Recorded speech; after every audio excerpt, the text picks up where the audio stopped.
Hey everyone, it's Austin Solomon, the Solomon Group over at Coldwell Banker, coming to you guys live with an episode of the Real Wausau Real Estate Show. Today we're talking about, does it cost you anything to have a real estate agent help you buy a home?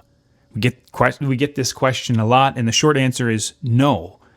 In most to nearly all instances, the seller of a home will take care of paying the commissions for the agents involved in a transaction. So how it works is when a seller hires a real estate agent to list and sell their home, they agree to pay a commission, and that commission is typically split between the listing agent, which is the agent that is working for the seller, and the buyer's agent, which is the agent that brings the buyer.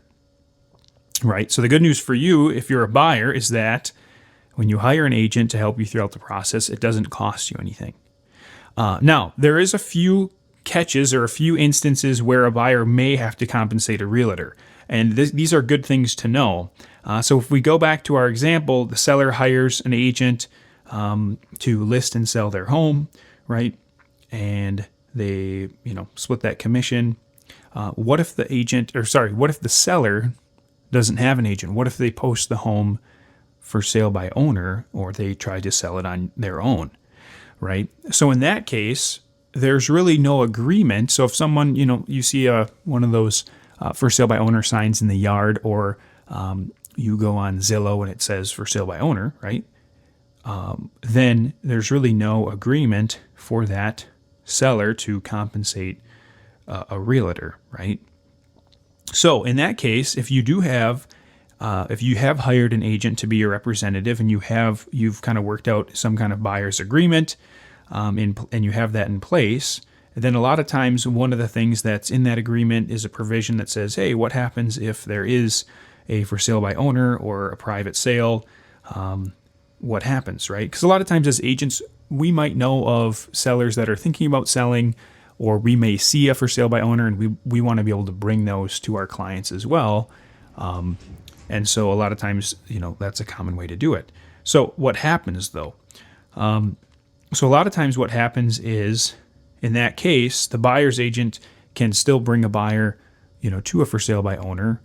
And what they would typically ask for the seller to do is to compensate that the office agent direct, right? So in the offer, you might say, hey, I'm bringing the buyer.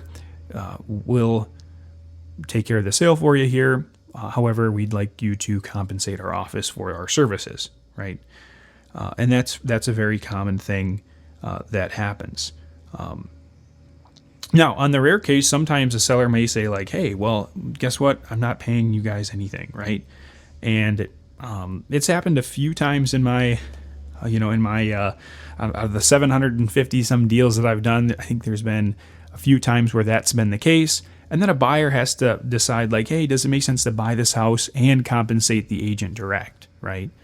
So in short, with for sale by owner, if the owner's like, hey, we're absolutely not paying any real estate fees, then the buyer may have to compensate that agent, right? So the question then becomes, well, does it make sense for me to buy this house and pay the real estate agent? Do I like the house enough to do that? If the answer is no, then maybe it's not quite the right house, right? So that's the one case where a buyer may have to pay their agent.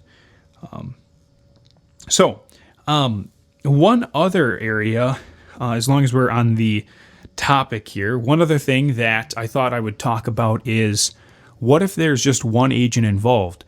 What if a buyer goes directly to the agent that, the sign is in the yard, and they go directly to that agent. They say, hey, I want to buy this house. I'm not bringing an agent. I'll go through you. And a lot of times there becomes a question, like sometimes buyers think that they will save money by going through the agent that has the home listed for sale.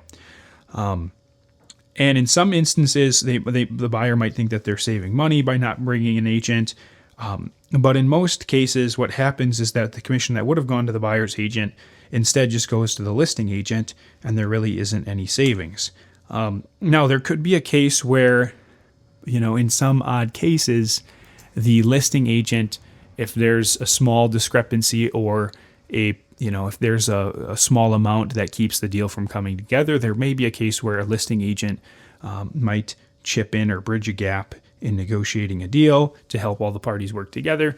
But most of the time that doesn't happen. So I guess the logic is here is if you think that you're going to go through the listing agent to save money, that's most likely not the case. So just wanted to talk a little bit about that. So getting back to the summary here, summarizing this episode in 15 seconds or less, does it cost you anything to have a real estate agent when you're a buyer?